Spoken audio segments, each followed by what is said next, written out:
చేచు మళ్ళీ చెప్పు చెప్పు జై. హలో అండి అందరికీ, నా బర్త్డే అని చెప్పాను కదా. సో నేనైతే మంచిగా రెడీ అయిపోయి టెంపుల్కి అయితే వెళ్తున్నాను అనమాట. దుర్గమ్మ తల్లి టెంపుల్కి నేను మొక్కుకున్నాను అమ్మవారికి. సో అమ్మ దగ్గరే గ్రీన్ అండ్ రెడ్ కాంబినేషన్లో చీర తీసుకెళ్ళి చీర, పసుపు, గాజులు అన్ని అమ్మవారికి పెడతాను మొక్కుకున్నాను అనమాట. సో అందుకని అమ్మ దగ్గర చీర తీసుకుని అయితే నేను బయలుదేరిపోయాను. గుడి దగ్గరికి వెళ్ళాక పువ్వులు అవన్నీ తీసుకుందామని. సో నేను, మా ఆయన, మా బుడ్డోడు, మా బుడ్డది, మొత్తం నలుగురు ఫ్యామిలీ బయలుదేరాను అనమాట.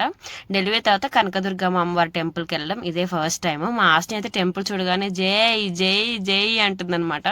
స్టార్టింగ్లో మీరు వినే ఉంటారు. సో అలా మేము టెంపుల్కి అయితే బయలుదేరిపోయాం అనమాట. ఇంక టెంపుల్కి వెళ్ళగానే చూడండి ఎంత బాగుందో. మాదాపూర్లో ఉంటుంది శ్రీ దుర్గాదేవి టెంపుల్. మంచిగా ఫ్లవర్స్ అవన్నీ చాలా ఫ్రెష్గా ఉంటాయి. సో నేను ఫ్లవర్స్ అన్ని తీసుకున్నాం. మా హస్బెండ్ వెళ్ళి అమ్మవారికి గాజులు తీసుకొచ్చారు. ఇంకా అన్ని తీసుకొని లోపలికి అయితే వెళ్ళిపోయాం అనమాట మేము. నేను మార్నింగ్ లేచినప్పటి నుంచి, ఈరోజు నా బర్త్డే కదా, నేను ఫుల్ వీడియో షూట్ చేశాను అనమాట. లైక్ రెడీ అవ్వడము, అమ్మవారికి చేసిన ప్రసాదము అండ్ పూజ చేశాను కదా. ఫుల్ వీడియో అయితే నేను ఆల్రెడీ షూట్ చేసి పెట్టా. రేపు ఈవినింగ్ పోస్ట్ చేస్తాను అనమాట. అందరూ రెడీగా ఉండండి రేపు ఈవినింగ్ చూడడానికి. కొత్తగా చూసే వాళ్ళు ఛానల్ని సబ్స్క్రైబ్ చేసుకోండి. చాలామంది చూస్తున్నారు కానీ సబ్స్క్రైబ్ చేసుకోవట్లేదు. మేమైతే 3 ప్రదక్షిణాలు చేసాం. హాస్ని చాలా ప్రదక్షిణాలు చేసింది అనమాట. చాలా హ్యాపీగా అనిపించింది.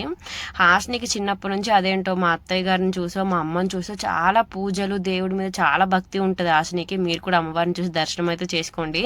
చాలా పవర్ఫుల్ నిజంగా. అమ్మవారు లేకపోతే మనం ఎవరం లేమనమాట. మా ఆశని అయితే ప్రదక్షిణలు చేసింది, అమ్మవారికి దండం పెట్టుకుంది. ప్రతి అమ్మవారి బొమ్మ దగ్గరికి వెళ్ళి కూడా దండం పెట్టుకుందాం. అట్లీస్ట్ ఒక 20 రౌండ్స్ అయినా వేసింది అనమాట. గుడి చుట్టూ కొంచెం చిన్నగా ఉంటుంది లోపల స్పేస్. అమ్మవారి బొమ్మలు అందరికి వెళ్ళి ముట్టుకొని దండం పెట్టుకుంటుంది అనమాట. ఎంచక్క నేను చాలా హ్యాపీగా ఫీల్ అయ్యాను. నేను చాలా తక్కువ అనమాట దేవుడి మీద భక్తి. బట్ మా హాస్నికి చాలా భక్తి. ఇంత చిన్నప్పటి నుంచే ఇలా అనిపిస్తుంది అనమాట నాకు తనని చూసి. ఇంకా దర్శనం చేసుకొని ఇంటికైతే వచ్చాం. ఇంటికి వచ్చాక ఇంకా రొటీన్ అనమాట. సో ఈ వీడియో ఎలా అనిపిస్తుందో కామెంట్ చేయడం మర్చిపోవద్దు. సబ్స్క్రైబ్.